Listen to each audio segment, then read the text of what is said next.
Assalamualaikum warahmatullahi wabarakatuh. Yang terhormat dosen penguji UKIN PPG dalam jabatan tahun 2023.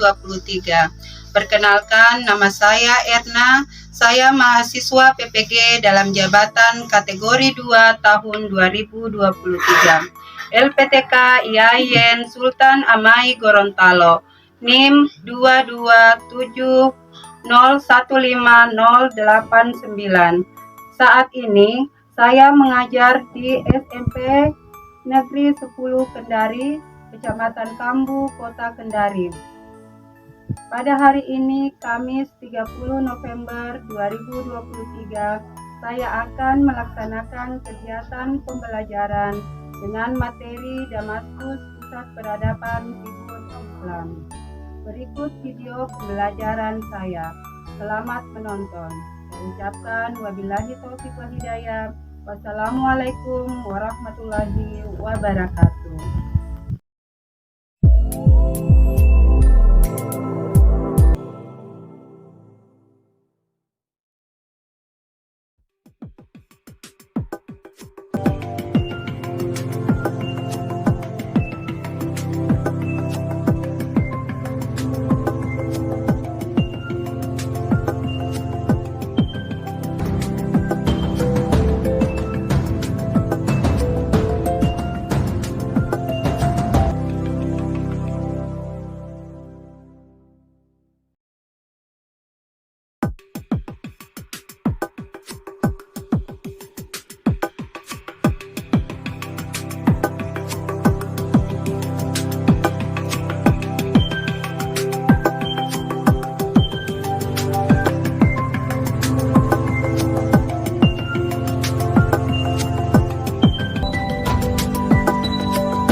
Said, Yaman, Salaman, Assalamualaikum warahmatullahi wabarakatuh. Waalaikumsalam warahmatullahi wabarakatuh. Apa kabar hari ini anak-anak? Alhamdulillah, luar biasa. Allahu Akbar. Alhamdulillahirabbil alamin. Pada pagi hari ini kita masih diberi nikmat kesempatan, kesehatan sehingga kita berkumpul di sini menjalankan aktivitas kita seperti biasa, yaitu belajar. Ya, baiklah anak-anak. Coba kalian periksa di dalam ngajinya, masih ada sampah? Tidak ada. membersihkan mejanya? Sudah. Ya, baiklah. Sebelum kita lanjut pada pembelajaran, kita berdoa dulu ya. Ya, siapa di antara kalian yang mau pimpin doa? Ya, silakan. Ayo Dimas, silakan pimpin doanya dulu ya. Diri. Teman-teman, sebelum kita belajar, marilah kita berdoa. Berdoa dimulai.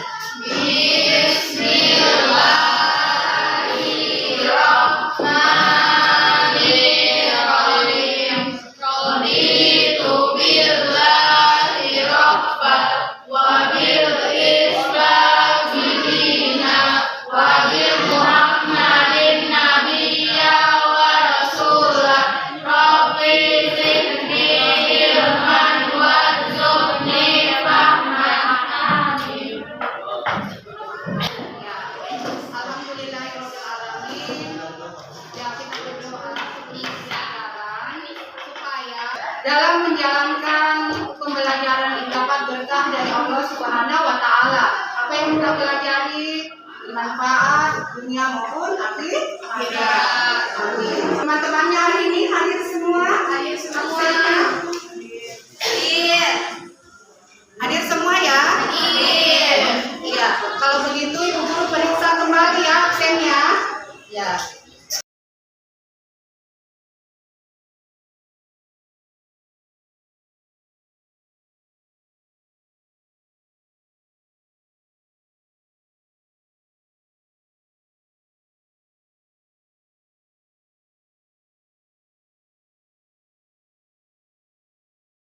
Ini kelas 74 hadir semua. Alhamdulillah ya.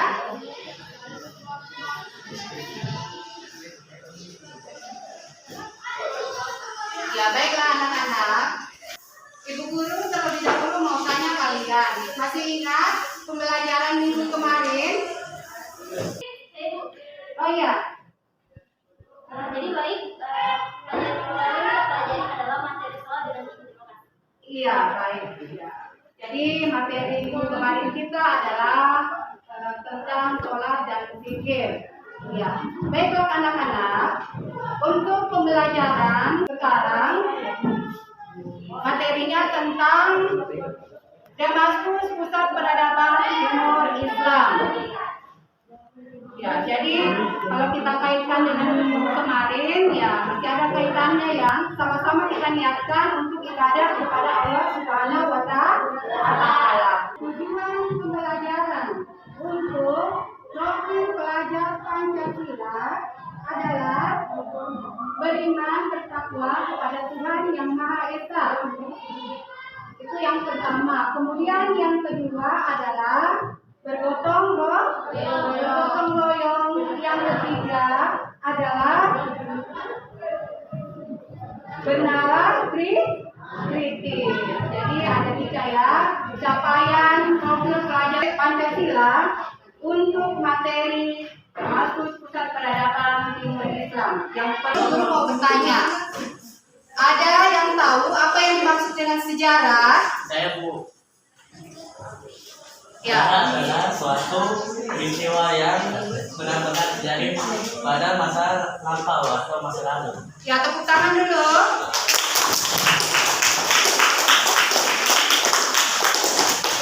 Ya. Pertanyaannya mengenai sejarah, karena sejarah ini ada kaitannya dengan sejarah peradaban Islam pada masa Bani Umayyah. Jadi sejarah itu bukan kita lupakan, tetapi sejarah kita jadikan suatu pelajaran.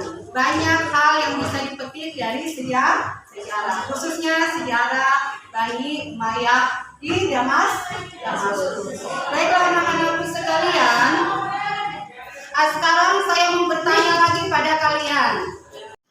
Pertanyaan kedua,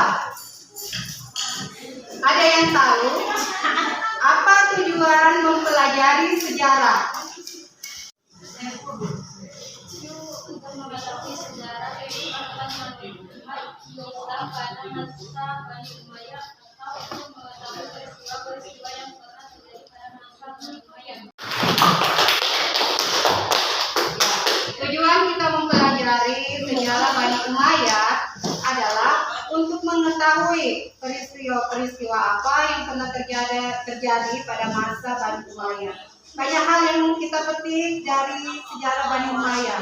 Karena pada masa itu Islam benar-benar berjaya ya di berbagai bidang ilmu pengetahuan, baik di bidang ekonomi, sosial, politik, pemerintahan, pendidikan maupun agama. Baik, ya baiklah anak-anak, untuk tujuan pembelajaran, saya minta satu orang siswa membacakan yang ada di PowerPoint. Silakan. Pelajaran 1. Peserta didik mampu menceritakan sejarah berdirinya Bani Umayyah di Damaskus. 2. Peserta didik mampu menjelaskan kemajuan peradaban Islam pada masa Umayyah di Damaskus. Bidang pemerintahan, hukum, sosial, ekonomi, keagamaan, dan pendidikan. 3. Memetik nilai Islami dalam sejarah Bani Umayyah di Damaskus. Ya, baiklah anak-anak. Sekarang coba kalian simak video yang akan Ibu Guru tampilkan.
Sesuai dengan tujuan pembelajaran kita, yaitu menceritakan sejarah berdirinya Bani Umayyah di Damaskus. Berdirinya Bani Umayyah tidak lepas dari sejarah Al-Khulafaur Rasyidin. Al-Khulafaur Rasyidin ini adalah sebuah pemerintahan pada masa Nabi Muhammad SAW. Kekhalifahan yang ketiga, Utsman bin Affan. Ada yang tahu Utsman bin Affan? Iya, Utsman bin Affan adalah sahabat Nabi Muhammad SAW. Jadi Utsman bin Affan ini adalah khalifah ketiga pada masa pemerintahan Al-Khulafaur Rasyidin. Pada masa pemerintahannya banyak terjadi kekacauan, pemberontakan, situasinya tidak nyaman pada masa itu. Banyak terjadi pembunuhan, pemberontakan. Beliau dirongrong oleh masyarakat yang tidak pro terhadap pemerintahan Utsman bin Affan, sehingga beliau terbunuh.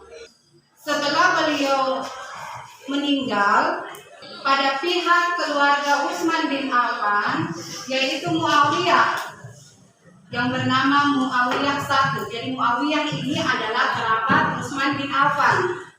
Muawiyah ini memegang kekuasaan di negeri Damaskus atau negeri Syria. Beliau menjadi gubernur di Damaskus. Yang angkat adalah pemerintahan Al-Khulafaur Rasyidin.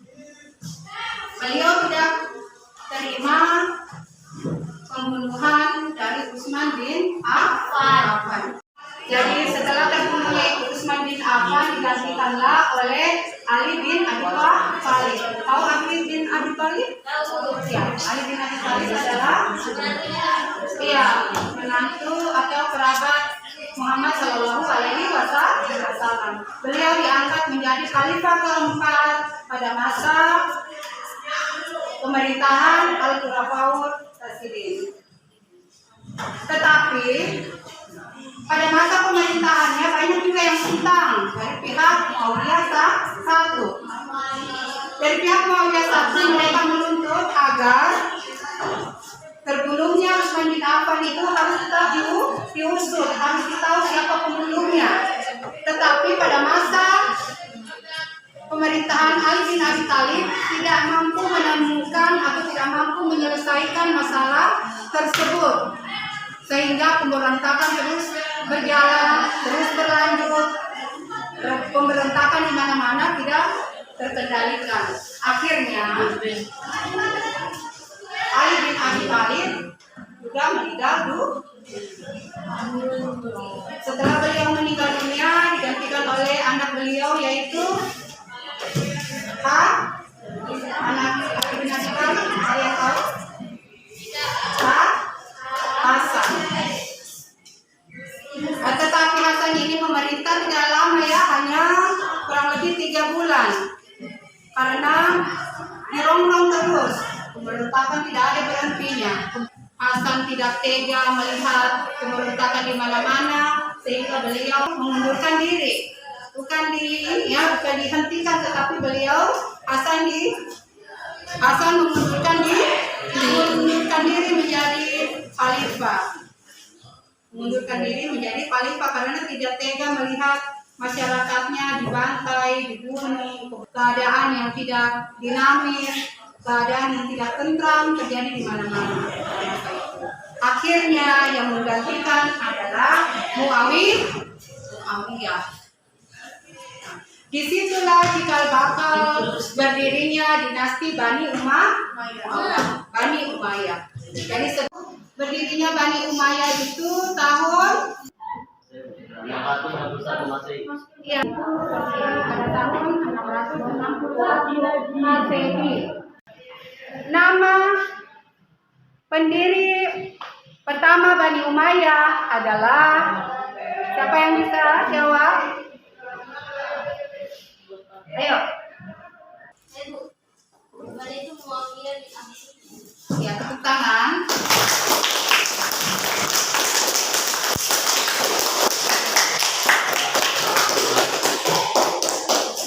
Jadi ada 2 tadi pertanyaan yang ibu guru tanyakan, kedua-duanya bisa dijawab oleh kalian. Alhamdulillah. Jadi pendiri pertama Bani Umayyah adalah bernama Muawiyah bin Abi Sufyan. Yang berdiri pada tahun 661 sampai 750 Masehi. Terus kemudian Bani Umayyah dipimpin oleh 13 khalifah. Jadi ingat, Bani Umayyah yang ada di Damaskus dipimpin oleh 13 khalifah atau 13 kepemimpinan. Ya baiklah anak-anakku sekalian, selanjutnya ibu guru akan bagikan kalian lembar kerja. Lembar kerja, ibu guru kan sudah bagi kelompok. Nanti di sini saya akan bagikan per kelompok. Silakan kelompok.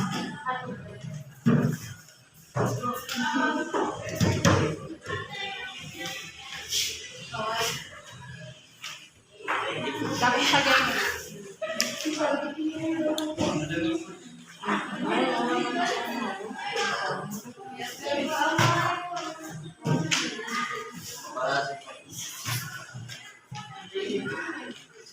Ya, baiklah anak-anakku. Pada lembar kerja itu ada petunjuk. Silakan kalian baca petunjuknya. Kalau ada yang belum jelas, silakan kalian bertanya. Silakan dibaca ya, ada petunjuk lembar kerja.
Ya, baiklah anak-anakku sekalian, setelah kalian berdiskusi, Bu Guru minta untuk mempresentasikan hasil diskusinya.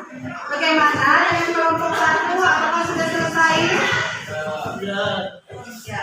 Kelompok 2? Sudah? Ya, baiklah. Sekarang saya minta kelompok 1 terlebih dahulu untuk mempresentasikan hasil diskusi. Jadi masalahnya itu adalah menguraikan sejarah berdirinya Bani Umayyah di Damaskus. Setelah kelompok 1 mempresentasikan hasil diskusinya, kelompok yang lain boleh mengajukan pertanyaan. Kelompok yang lain boleh mengajukan pertanyaan. Sejarah Bani Umayyah akan ditelusuri dari peristiwa yang terjadi pada masa pemerintahan Khalifah Utsman bin Affan pada tahun 650-an. Utsman bin Affan merupakan khalifah ketiga dari Khulafaur Rasyidin menghadapi tuduhan-tuduhan yang kejam. Situasi semakin memanas sehingga pecah pemberontakan karena jabatan-jabatan strategis di pemerintahan diberikan Utsman bin Affan kepada kerabatnya dari Bani Umayyah. Dalam pemberontakan tersebut, Khalifah Utsman bin Affan terbunuh oleh salah satu pemberontak di rumahnya, Muawiyah bin Abu Sufyan, sepupu Utsman yang saat itu menjabat sebagai gubernur Suriah, tidak terima dengan perbuatan para pemberontak. Takut dengan ancaman yang bisa datang dari Muawiyah, penduduk Madinah mengangkat Ali bin Abi Thalib sebagai pengganti Utsman bin Affan. Ali bin Abi Thalib adalah kerabat Nabi Muhammad SAW. Khalifah Ali berusaha mengembalikan pemerintahan Islam dengan stabil, tetapi tidak berhasil karena ia dianggap gagal memberikan keadilan atas kematian Utsman bin Affan.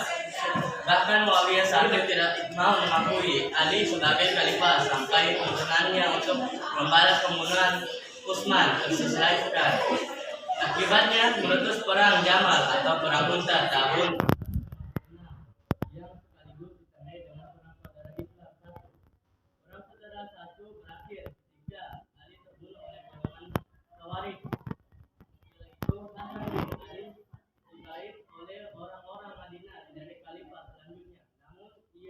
memerintah tidak lama, hanya sekitar 3 bulan. Ia memilih menyerahkan jabatannya sebagai pemimpin kekhalifahan kepada Muawiyah I untuk menghindari perang berkepanjangan. Setelah menyerahkan kekuasaan itu, umat Muslim bersatu dalam satu pemimpinan, yaitu pemimpinan Muawiyah I.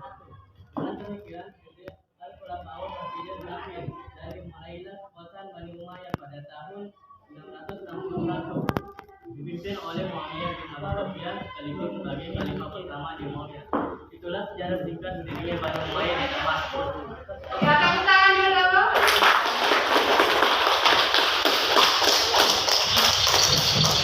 Ya, baiklah. Kelompok lain untuk mengajukan pertanyaan. Setelah Utsman bin Affan meninggal dunia, siapakah yang menggantikan kepemimpinannya pada dinasti Al-Khulafaur Rasyidin? Ali bin Abi Thalib. Yang menggantikan adalah Ali bin Abi Thalib.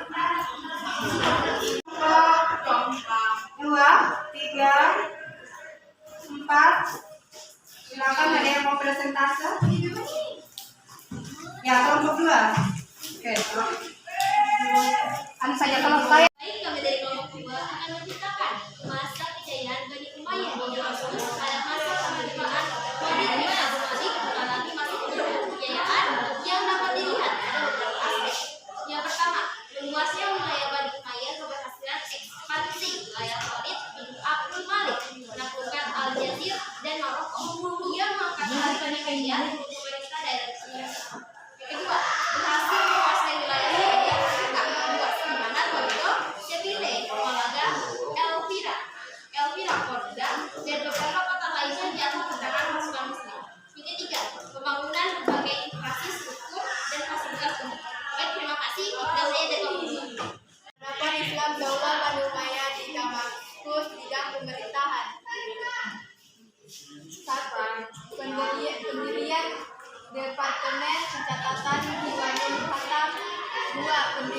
pelayanan pos Iwanus Barit.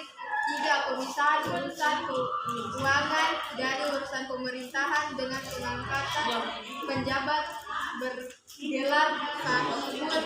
4. Penggunaan bahasa Arab sebagai alat komunikasi resmi dalam pemerintahan.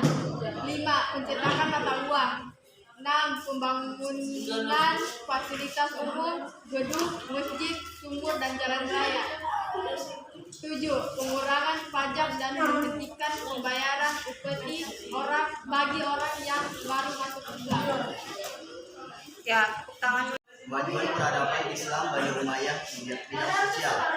Daulah Umayyah membuka kontak sosial antar bangsa dengan negeri-negeri taklukan yang terkenal memiliki tradisi luhur. Salah satu kemajuannya adalah pada bidang seni, terutama seni bangunan arsitektur. Dapat dilihat pada Dome of the Rock di Yerusalem. Daulah Umayyah juga membangun peradaban dalam hal keilmuan sehingga terbentuk ilmu sejarah dan ilmu bahasa, serta mengangkat hakim sebagai pembantu negara untuk mengatasi dan memberantas korupsi. B. Ekonomi. Bani Umayyah juga berhasil membangun tatanan moneter, mengantisipasi keuangan negara, berinovasi sebagai pusat bisnis dan ilmu pengetahuan. Reformasi agraria dan pembukaan pasar khusus dalam hubungan harmonis pengusaha dan ulama. Setelah mempelajari sejarah berdirinya Bani Umayyah, tentu ada nilai-nilai yang kita dapatkan. Ada yang bisa jawab nilai-nilai apa saja yang dapat kita petik dari mempelajari sejarah berdirinya Bani Umayyah? Nilai-nilai apa saja yang dapat dipetik dari sejarah peradaban Bani Umayyah di Damaskus? Siapa yang bisa jawab? Yang kedua, menumbuhkan semangat menuntut ilmu. Yang ketiga, setelah mempelajari sejarah Bani Umayyah, kita lebih mengetahui sejarah ilmu pengetahuan yang ada pada masa itu. Yang keempat, menambah wawasan mengenai sejarah Islam pada masa kepemimpinan para khalifah Bani Umayyah. Dan yang terakhir, 5, dapat meniru, meneladani bagaimana tokoh-tokoh Islam pada masa tersebut mengembangkan ilmu pengetahuan.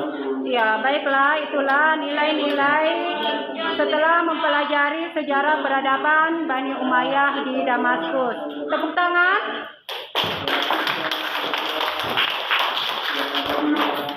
Sekarang ibu guru mau menunjuk satu orang untuk mengambil simpulan dari materi pembelajaran ini. Siapa yang mau? Ayo Bu, membacakan simpulannya. Simpulannya, jadi Bani Umayyah berdiri selama 90 tahun di Damaskus. Kemudian pendiri Bani Umayyah adalah Muawiyah bin Abu Sufyan pada tahun 601 Masehi sampai 750 Masehi. Bani Umayyah dipimpin oleh 13 khalifah. Perkembangan di berbagai bidang yang diraih oleh Bani Umayyah, di antaranya di bidang pemerintahan, politik, ekonomi, sosial maupun budaya. Sejarah mempelajari Bani Umayyah sangatlah penting sebagai motivasi generasi muda untuk menumbuhkan semangat menuntut ilmu, juga membangun nusa dan bangsa Indonesia di segala bidang.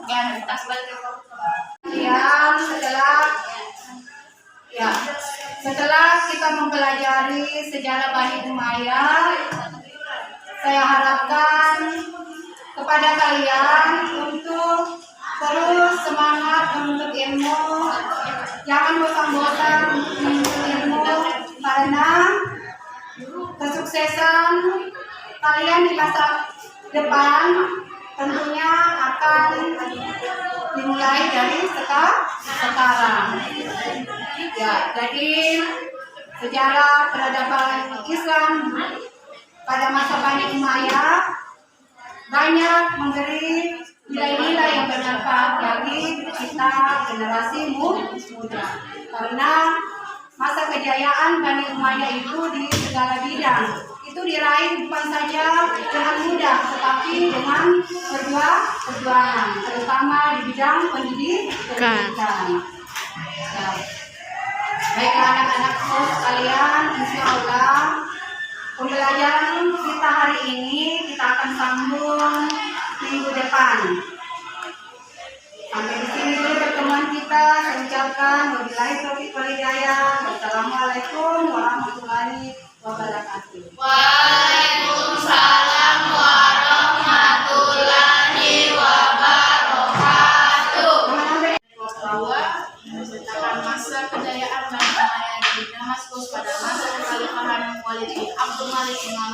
penjayaan.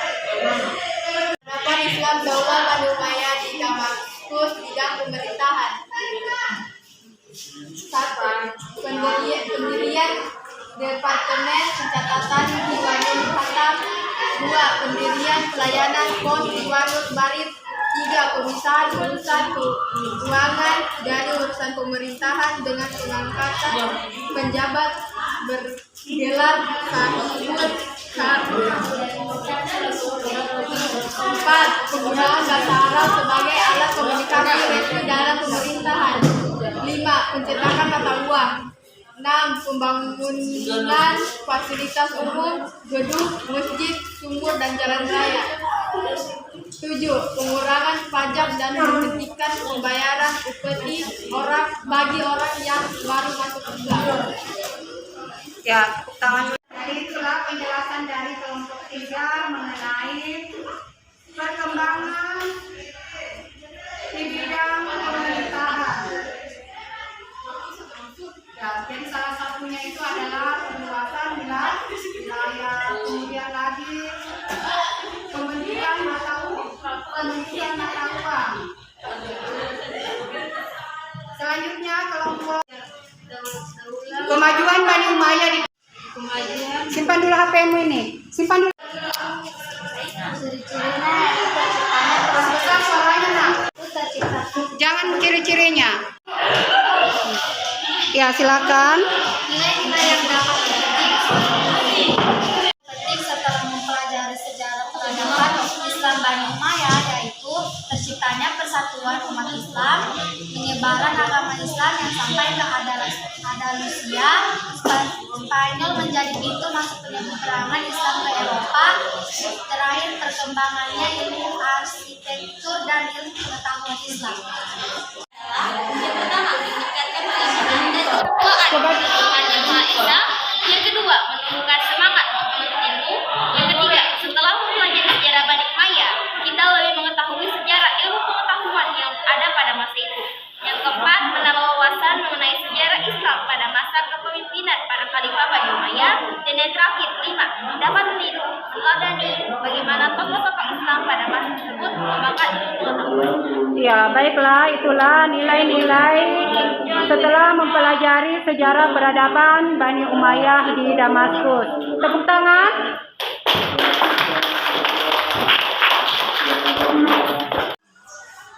Ya, baiklah anak-anak sekalian, setelah kita mempelajari materi,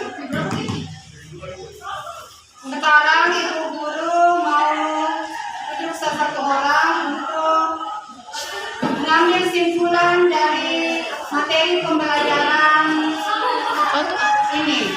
Siapa yang mau membacakan simpulannya? Ya, silakan. Baik, kesimpulannya, jadi Bani Umayyah Jangan pakai HP, nah nggak boleh itu karena kita pakai. Kesimpulannya, jadi Bani Umayyah berdiri selama 90 tahun di Damaskus. Kemudian pendiri Bani Umayyah adalah Muawiyah bin Abu Sufyan pada tahun 601 Masehi sampai 750 Masehi.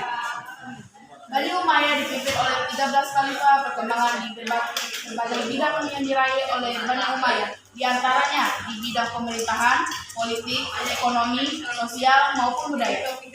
Sejarah mempelajari Bani Umayyah sangatlah penting sebagai motivasi generasi muda untuk menumbuhkan semangat menuntut ilmu, juga membangun nusa dan bangsa Indonesia di segala bidang.